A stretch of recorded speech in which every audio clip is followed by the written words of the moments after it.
All right, let's dive into something, well, something kind of weird. Today we're talking about one of the most bizarre and, let's be honest, painful sports you've probably never even heard of. It's a 400-year-old tradition that is exactly, and I mean exactly, what it sounds like. So, let me just ask you a question. What do you think is the world's most agonizing sport? I bet your mind immediately jumps to stuff like MMA, right? Or maybe bare-knuckle boxing. Sports where you see the absolute peak of human pain tolerance. And yeah, those are great answers, but they might not be the right one. Because for over 4 centuries, the real answer to that question might have been hiding out in the rolling green hills of Gloucestershire, England. It's a place where a tradition of pure, unadulterated pain has been kept alive all this time. And that contest is shin kicking. And yeah, it is exactly what you think it is. It's a sport built on this brutally simple idea. 2 people kick each other's shins over and over until one of them just can't stand anymore. It's raw, it's visceral, and believe it or not, it has a pretty fascinating history. And the rules? Oh man, they are brutally efficient. There are no points, there are no complex strategies, no timeouts. 2 competitors grab each other by the shoulders, and they have to keep that grip the whole time while just relentlessly kicking away until someone hits the dirt. That's it. Simple, painful. So that just leaves one big question, right? Why? Why would anyone in their right mind invent this? Well, the origin story is not at all what you'd expect. This seemingly barbaric practice was actually born from a protest, a rebellion against the very idea that having fun was a sin. To get this, we gotta go way back. We're in the early 1600s and Puritanism is taking hold in England. Basically, they believed that things like dancing, drinking, sports, fun stuff, was sinful. But in 1612, this lawyer named Robert Dover decided he'd had enough. He founded the Cotswold Olympic Games as a massive, rowdy festival to celebrate all that traditional country fun. And the undisputed main event, the one that got the biggest cheers? You guessed it, shin kicking.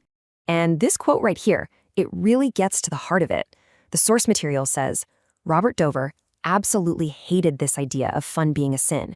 So these games, they were his direct response. A loud, defiant, and frankly, very painful celebration of everything the Puritans wanted to stamp out.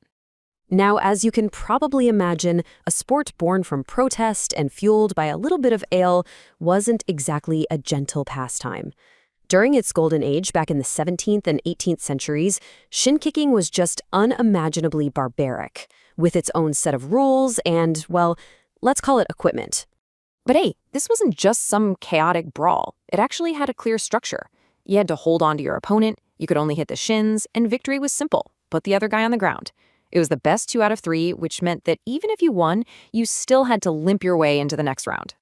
And get this. This is my favorite part. The referee, who they called a stickler, carried a big stick to enforce the rules. He'd actually whack anyone who broke them. And because he was so demanding about exactly how you held your hands and where you kicked, he gave us a phrase we still use 400 years later, a stickler for the rules. How cool is that? Okay, this is where it gets genuinely wild. The prep for this event was just as brutal as the event itself. Competitors literally deaden the nerves in their own shins with hammers.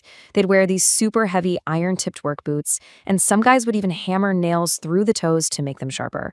And your defense against all of that? Straw. That was it. You just stuffed your pants with as much straw as you possibly could and hoped for the best. You'd think a sport this brutal would just disappear, right? Fade into history, but it hasn't. The tradition of the Cotswold Olympics and its star event, shin kicking, is still very, very much alive today, even if it has changed just a little bit.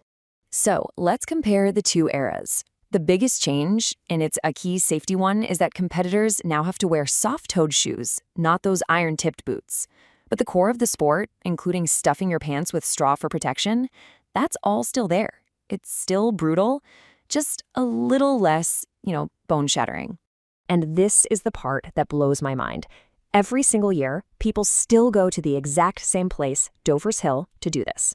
Men and women step into that ring, they stuff their pants with straw, and they carry on this truly bizarre tradition. 400 years. I mean, just think about that for a second.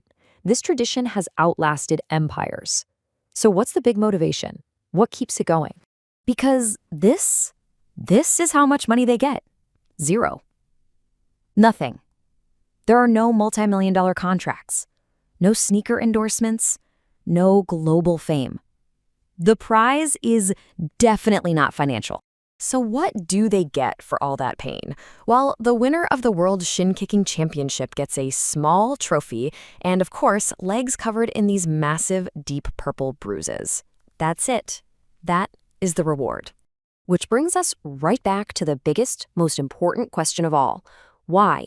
Why on earth would you endure the pain, the training, the certainty of injury for nothing more than a little trophy and bragging rights? And you know what? Maybe the answer is the simplest, most human thing in the world. The source material puts it perfectly. Sometimes people just want to prove how tough they are, even if it makes absolutely no sense. Shin kicking is a 400-year-old testament to that raw, stubborn, and deeply human impulse. It's a legacy written not in history books, but in bruises.